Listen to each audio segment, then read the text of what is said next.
And have you got speaker view on as well? I will do that. So welcome everybody. We're very happy to be welcoming Rosemary Wilson with us today. She's joining us from the UK, and today the topic is managing difficult conversations. So thank you so much, Rosemary, and we are looking forward to hearing you today. So over to you. Wonderful. Thank you very much, Wesson, for introducing me. Glad to be here again. It feels like I haven't seen you forever. I'm sure it was just last month, but it feels like ages ago. But thank you very much. And thank you everyone for joining me today, wherever you are in the world. So today, as Wesson said, she's going to be recording the presentation, and then we'll switch that off towards the end, and you can ask questions. Now, the reason why I choose to do that is because often there is a lot of sharing. So I think that's quite personal. So I will deliver the presentation. I will ask you questions, and I'll ask you to respond in the chat box.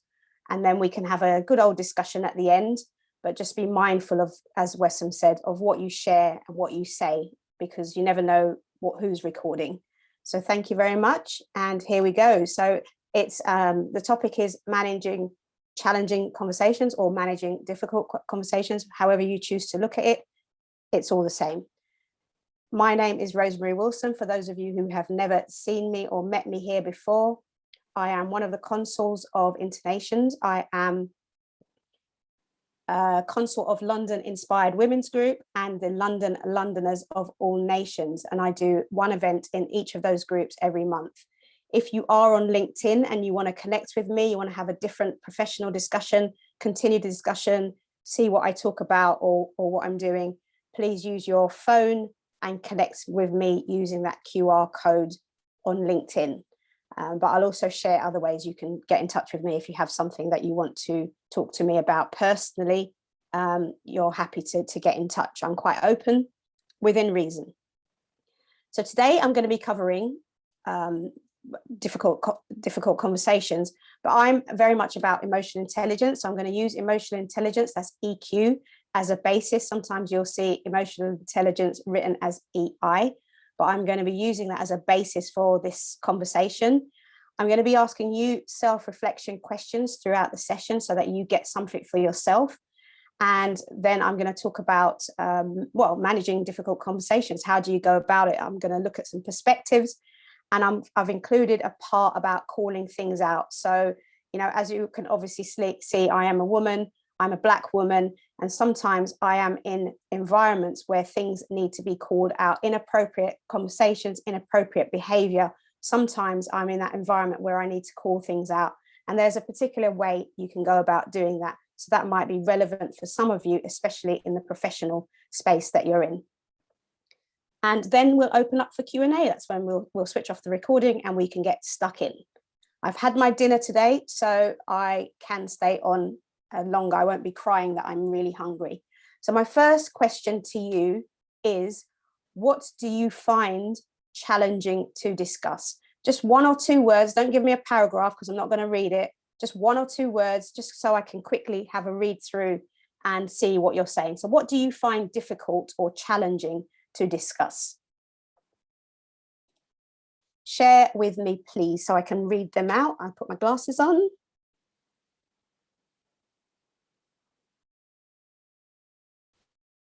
Feelings, money issues, misunderstanding.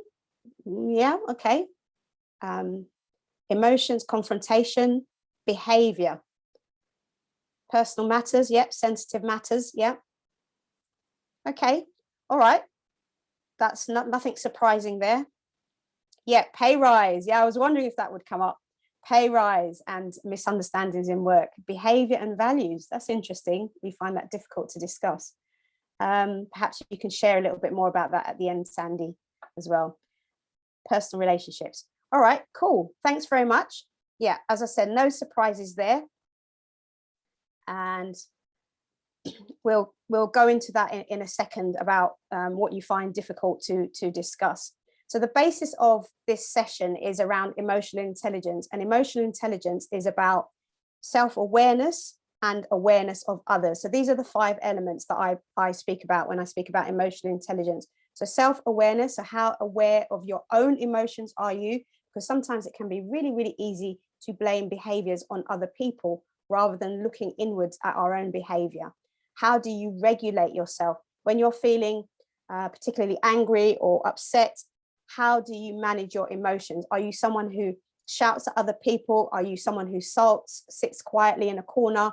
You go quiet, you don't discuss anything because you're upset. So what do you do? How do you manage your emotions? That's self-regulation. Motivation is around how you motivate yourself.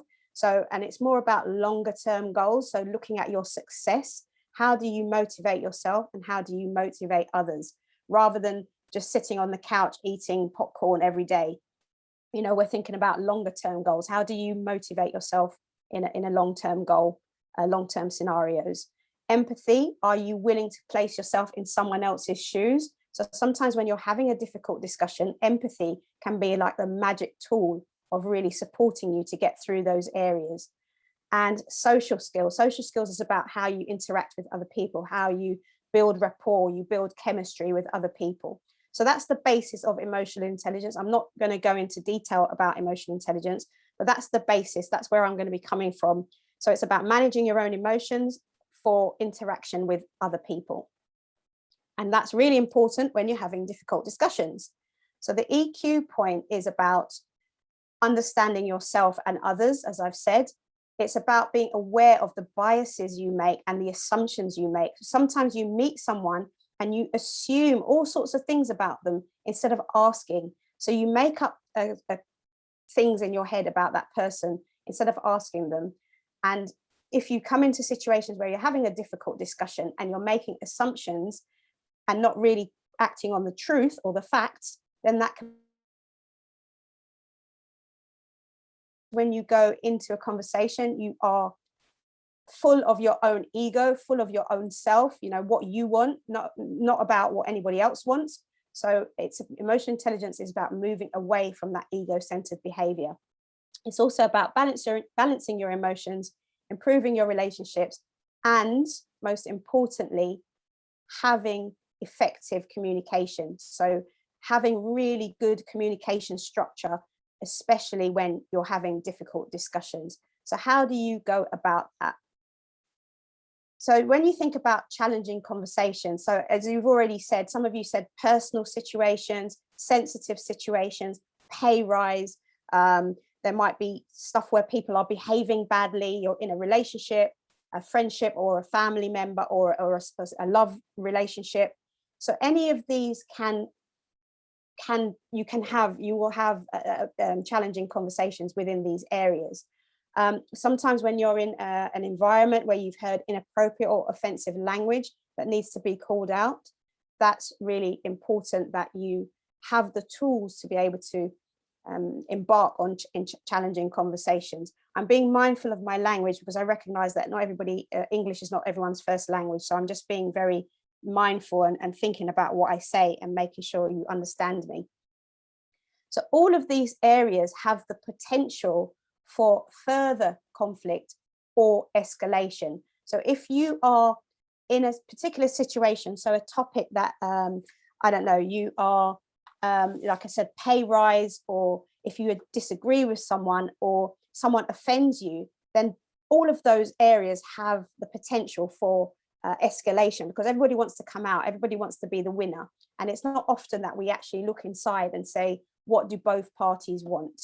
So that's really important to think about the area of challenging conversation.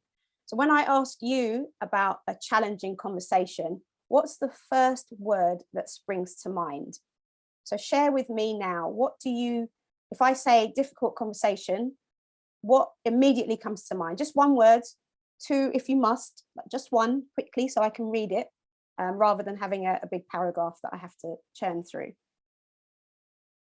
So challenging conversation, conflict, stress, I have to put my glasses on, stress, yeah, stress, reaction, silence, I like that, silence, feedback, disagreement, performance at work, yeah, performance at work, so yeah, that conversation, how's it going? Uncomfortable, yeah, okay, so all of these, none of these unknown visions, yeah, well, it's looking to the future, the as yet unknown, deadlines, heartbeat, that's a good one, right, None of these, I don't see anything here that says something happy, like relief or agreement or encouragement. None of the words here say education, maybe. And none of the words here say happy place. They all speak to kind of being a little bit stressed. For those of you who have just joined, we are discussing what's the first word that springs to mind when you hear challenging or difficult conversation. So this is something I'm not doing the word cloud here today, but this is an exercise I did with another group on what they said were words that sprung to mind. So disagreement, inappropriate, awkward, that came up multiple times, uncomfortable, stress, confrontation, anxiety, bullying, emotive, performance, so performance issues, criticism, feedback, anxious, bias, apprehension. Nothing here is joyous or thinking about solutions. All of them are quite, well, they suit the word, challenge or conflict or difficult. They go along together with what you've said as well.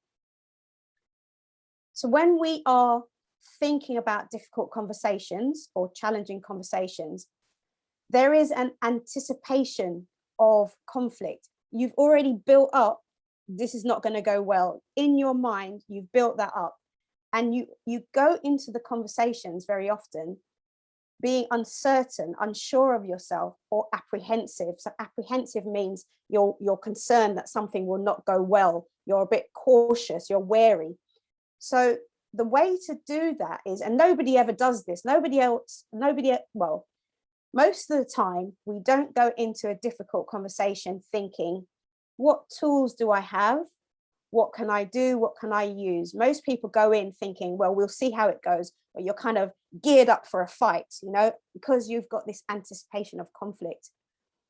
And here are just a few things that if you are going to have a discussion around that's going to be difficult, that it's going to be uncomfortable because it's uncharted territory or unknown territory.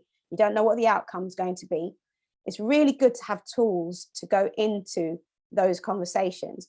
And it might sound a bit silly, but have a script. So write things down that are important to you. Write down, for instance, what would you like the desired outcome to be? And this whole just standing back for a minute rather than going in head to head, standing back, giving yourself space and time to have that discussion is really helpful for you to calm down so that your emotions are more balanced, so that emotional intelligence kicks in, so you don't go in with your guns out, or whatever, your fists on, your boxing gloves on. Sometimes you need to be firmer, but you don't have to go into a difficult conversation being really hyped up for conflict. So think about what your desired outcome when you're writing your script. What's your desired outcome? What would be a win-win? What compromise are you willing to accept? What assumptions are you making about the situation? And what are the facts of the situation? Lots of people go into conversations and they don't have all the facts, or they go in, they think they have the facts, but they haven't made it a point of knowing all the facts. They just go in thinking they know everything, thinking they're right. And then that just has the ability to be more stressful because everybody's not working on the facts, they're working on assumptions. So there's just a few things that I've written there. Take a picture if you need to, but if you're going into a difficult discussion, whether it's with your family or a love relationship or a work relationship, think about what you can sit down, what can you write out to have a win-win situation rather than a situation that escalates into further conflict. And another way to think about this is, we all want to be right. We all hang on to our version of the truth. All of us do that. We sometimes we feel that we have a right to be to have a resentment, a right to dislike people, a right to dislike things, a right to dislike situations. I don't care, I don't like him anyway, or I don't care, I don't like her anyway. We have that attitude, and that is just your ego. That's you thinking, I want to be right and I want you to be wrong. I'm right, you're wrong. Whatever the situation, I'm right, you're always going to be wrong.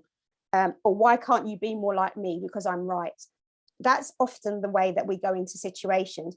Very rarely are we objective about outcomes or the situation. And very rarely do we stick to all the facts, especially when you go into a conversation and it's so emotive already, especially you've got your heartbeat pumping. Someone said heartbeat. You've got your heartbeat pumping. You've got your adrenaline flowing in. You're ready to have that tackle. You know, you're not going to be able to stick to the facts. You're going to go in a headspin sometimes. And you don't think about the impact of what you're doing. And in actual fact, what's really good, instead of steering away from difficult discussions, if you're someone who tends to avoid them, it's actually really good to practice. Now, I'm not saying go around pick a fight. I'm not saying go around pick a fight with everybody or pick a fight with your boss, you know, pick a fight with your partner. I'm saying practice going into having this difficult discussion, but on a non-emotive level, on a more balanced level, so that you start to become better at understanding what annoys you or why you feel the need to be upset about situations. So practice is actually really good. So actually gearing yourself towards having difficult discussions. You know, you can do that easily actually online, social media, because everybody wants a fight on social media. So try being the good guy on social media. You know, step in. I had an instance, actually, this is a really good example. I had an instance. I asked someone to fill in, I asked a group to fill in a form, a survey is the word I'm looking for, about well-being. And I shared it in a big group, and it was anyway, long story short, and everyone was like, oh, that's great, I'll fill it in. And then one person came up with, I don't think this person should be creating this thing if they don't know anything already about it. So that's the whole point of research. So this person just dived in with the attitude, making assumptions, and I was like, interesting. So I had all these thoughts going in my head, and I was ready, keyboard warrior. But I was like, you know what? Chill. It's not your product. It's not your project. Let it go. And all I did was I wrote, thank you very much for your thoughts. That's it. And I was like, and breathe. And then I moved on. I thought, I don't want to spend time working myself up answering this person with all this stuff. I was like, well, it's not that important, and I don't mind. So the win-win was just me writing, thank you, that's very kind of you, let's move on. I just let it go. I mean, that's a really simple thing, but it could have turned into a whole different long thread if I'd gone in with what I really wanted to say in the first place, what I initially thought of, should I say. Anyway, just an example of, you know, practice. So if you haven't got, because we're not seeing each other so much, well, you can practice doing it at home or with your family, but practice the things that you're avoiding. Just practice more and start doing that. Use your tools, use your script. So what are some of the reasons you choose not to have a difficult conversation? What do you run away from? Why do you choose to run away from having a difficult conversation? What's some, just one or two words again, please. What are some of the reasons you choose not to have a difficult conversation? Just interested in hearing your thoughts. Why do you choose not to have? Oh, lots of messages.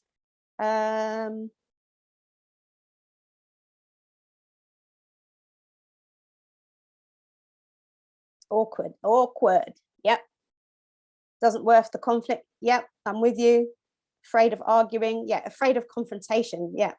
It'll go round and round with no resolution. Energy draining. So these are all the thoughts that you have before the discussion. So again, this anticipation of conflict, avoiding conflict and awkward situations. The juice isn't worth the squeeze. I like that. Escalation. So these are all fear-based thoughts. They're all that you are so concerned that it's going to go pear-shaped, as we say in the UK. It's going to go wrong. It's not going to end well. But if you actually arm yourself with the right words, the right tools, the right emotions, emotionally intelligently, it doesn't have to be that way. But it's about, again, it's the practicing rather than steering away or avoiding them, moving towards them. And I'm not saying move towards having difficult, challenging discussions. I'm not saying that. I'm saying move towards being less afraid of them because you're armed with the right behaviors, or the right, not behaviors, but the right mindset, the right way of thinking. So thank you very much for sharing that. That's quite interesting. I always love asking those questions. So these are some of the reasons, and you might identify, I'm not going to read them all out, but you feel bad to speak up. Some people say it's not my responsibility, I'm going to throw it over the wall, let someone else do it. Don't want to fall out, it's too difficult. They feel guilty of speaking badly about someone, or I feel awkward. And you know, these are things that we do. We anticipate that it's going to be difficult, so we avoid them. We just avoid things that are not going to make us feel bad. But what you're actually avoiding is a solution. You're avoiding the compromise. You're avoiding two people coming together and having an adult discussion. This is why there's so many fights in the world, because we've lost the ability to be adult-like or emotionally intelligent. I shouldn't say adult-like, because adult-like doesn't really mean anything. Emotionally intelligent when we're having our discussions. If we were just a little bit more, each of us, emotionally intelligent when we are having these discussions, there doesn't need to be a fight, there doesn't need to be awkwardness, there doesn't need to be things going wrong. So it's quite helpful to start building up your emotional intelligence and thinking about your emotions. So I put this in the calling it out, because this is this is a difficult discussion, a difficult conversation, when you need to call someone out on their behavior because they're doing something to you, they're hurting someone else. And I'm not talking about I'm not talking about the emotion side, because some people say, when my partner does X, it really makes me sad. I'm not talking about that type of behavior. I'm talking about when someone maliciously goes out of the way, really negatively does something that requires a conversation about their behavior. And I'm not saying be the moral police here. That's not what I'm saying. We know what we're talking about, you know, racism, misogynism. I appreciate we're all from different places in the world, so we all interact differently, but wherever you live, whatever's a good standard of behavior, you think about what needs to be called out. And if you've heard it, if someone you know behaves badly consistently and constantly, if you've heard it, other people have also heard it. If it's someone in your family, if it's someone in your workplace, if you've heard it, others have heard it. So you can have a discussion with them. And I'm not talking about a gossip, I'm talking about having an emotionally intelligent discussion about what can be done. You know, maybe the person hasn't realized their behavior. Maybe they've actually acted with intent. Maybe they are a racist, intolerant, misogynistic, that's someone who doesn't like women, chauvinistic. Maybe they've acted with intent. Those people can be harder to reach, but with the right language and the right relationship, you can also reach them. So here are the things. I mean, I don't know if this is right for you, this question, but please feel free to jump in with your response. In your life, what you see, what you do, your family, your friends, your work colleagues, what are some of the things that you've heard that warrant being called out? What are some of the things that you've heard that you consider inappropriate behavior, or not very nice, or not very supportive, and harshly? What are some of the things you've heard that you know really think should be called out? Have a little read. Blasphemy, the R word, racist, R word, very true. Prejudice, yeah, prejudiced. Stereotypes about certain groups, exactly. Homophobic, abuse, yeah. And you know, I don't know if we've become more angry in the world. I don't know what it is, or if we just hear about more things going on. Maybe, you know, because we've got access to information 24/7. But what we're not teaching each other, what we're not helping each other do, is call things out that need to be called out. You know, even the people who have influence don't necessarily call things out. People tend to shy away from those difficult discussions because they don't want to upset people. They don't want to be seen as the bad girl or guy.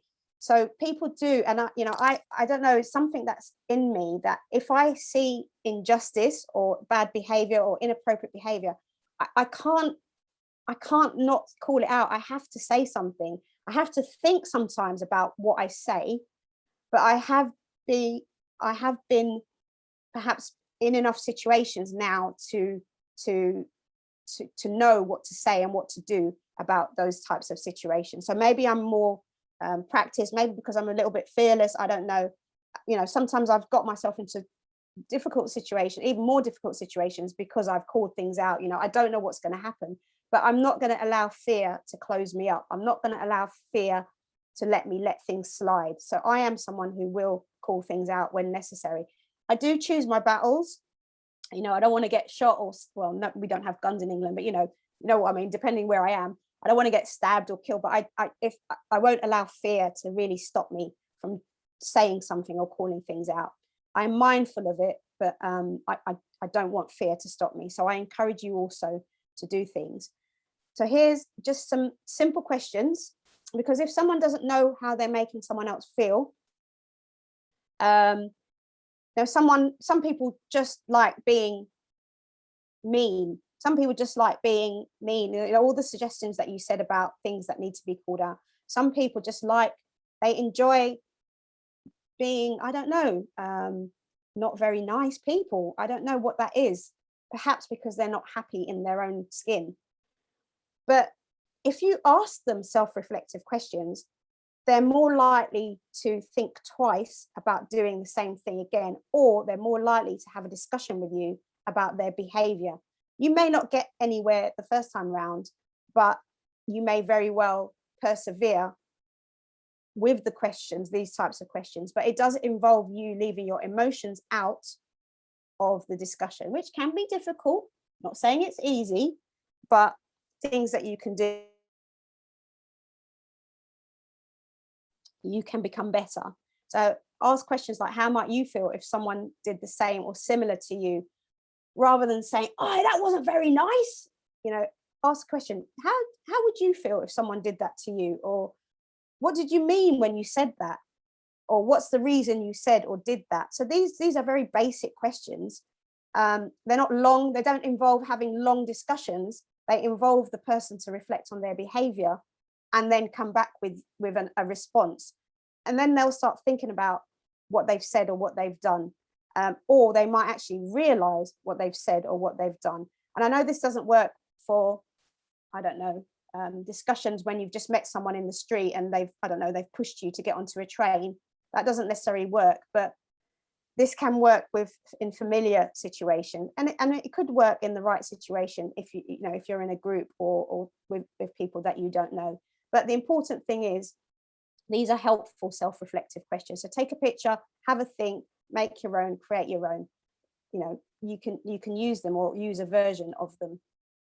And here again is the emotional intelligence. So these are sorts of questions that you can help to gauge. So for those who responded earlier on about when I asked what reasons why you don't call things out, or what do you think about conflict, or what do you think about when you're going into a challenging situation, this is a really, really good table for you to look at these questions and ask yourself. So if you want to go and ask your boss for a pay rise, what's my mood? Is this the right time to ask my boss for a pay rise? Is it the right time to discuss this?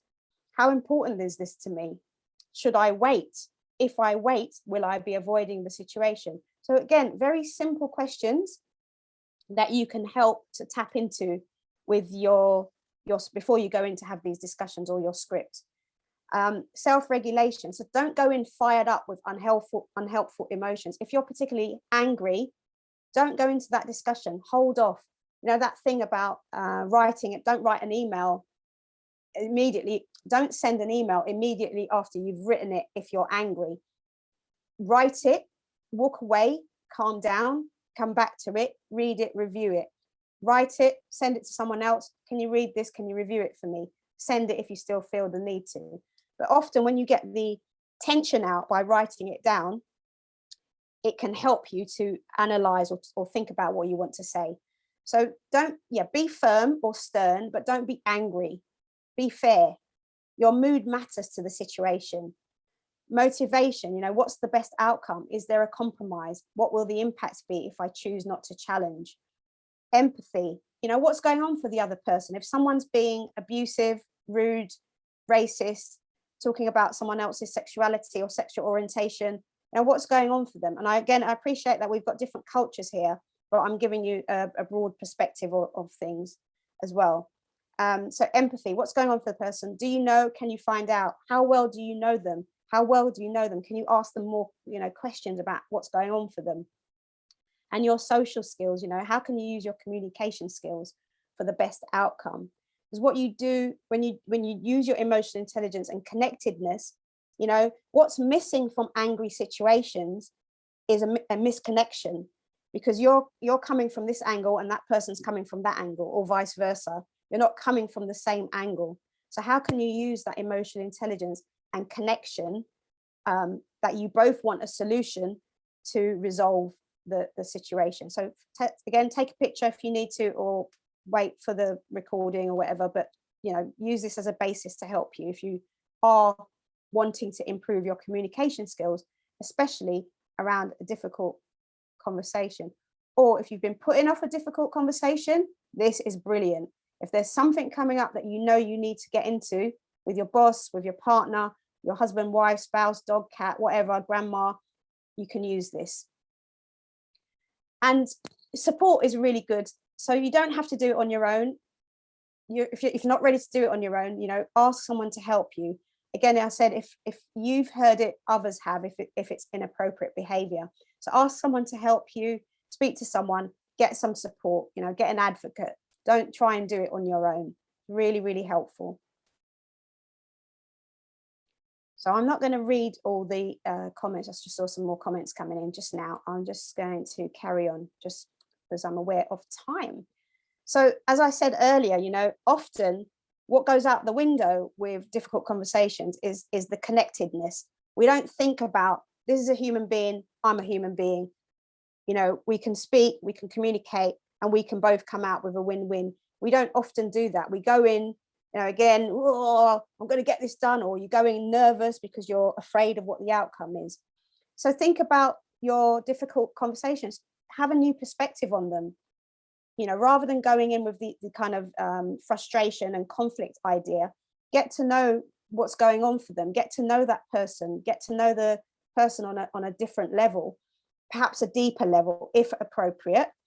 And don't go in with animosity, don't go in with resentment, don't go in with anger. Now, anger plus anger just gives you more anger. It just flares up the whole cloud of angry people. We're already angry. I don't know why, but we already are. So let's not go in with so much anger.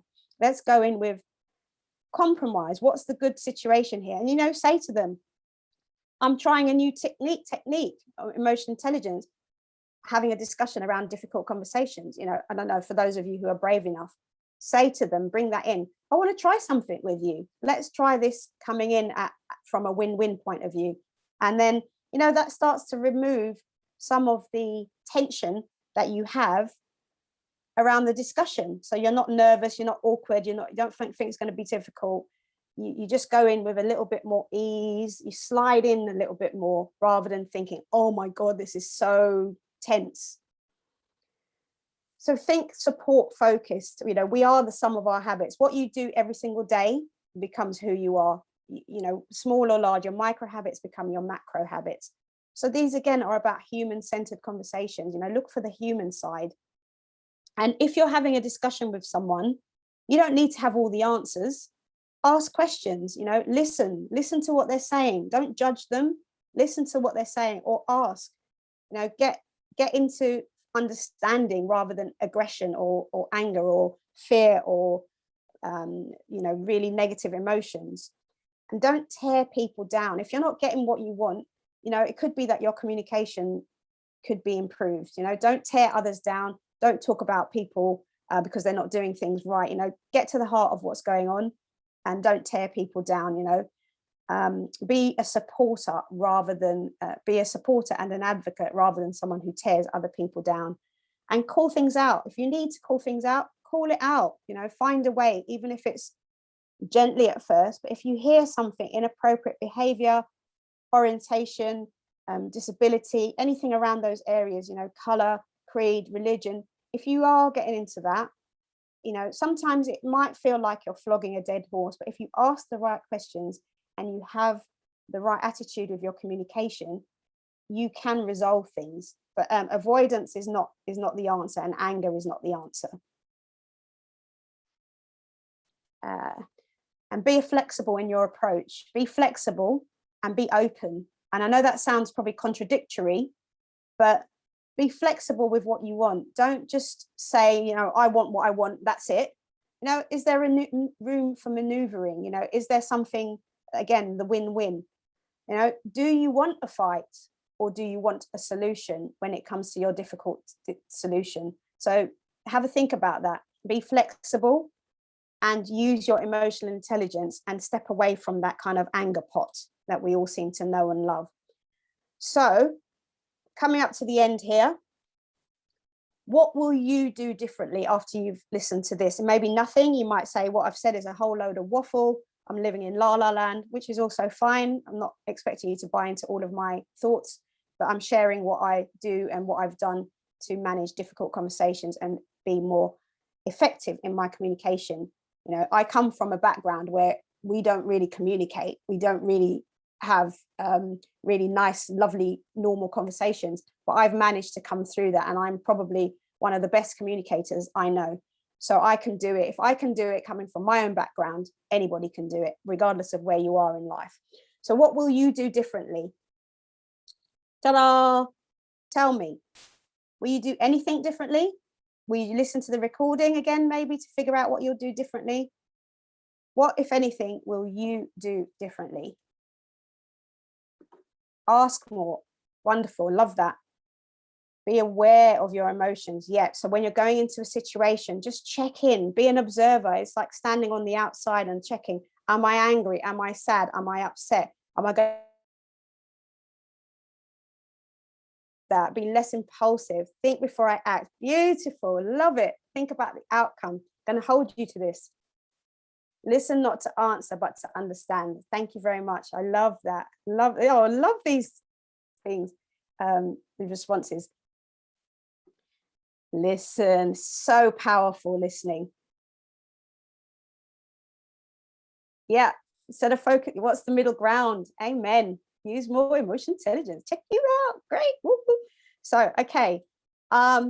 Here I am again. Get in touch. Send me an email. I want to hear from you. I do these sessions and then everyone runs off into the sunset and I never hear from you again. I want to talk to you. I want to hear what's changed for you. I want to hear what's going on for you. Connect with me. Tell me you loved it. Tell me you hated it. Tell me you didn't like this. Tell me you wanted me to do more on that one. Share something with me. Talk to me. Not now, but going forward, or after the when we go into the Q&A. There's my LinkedIn QR code again. I expect to hear from a few of you at least, and or email me there, take a picture, get in touch. And here we go. I'll come back to the slide if you need me to. Q&A, ta-da! And at which point the recording will stop. Thanks very much for listening.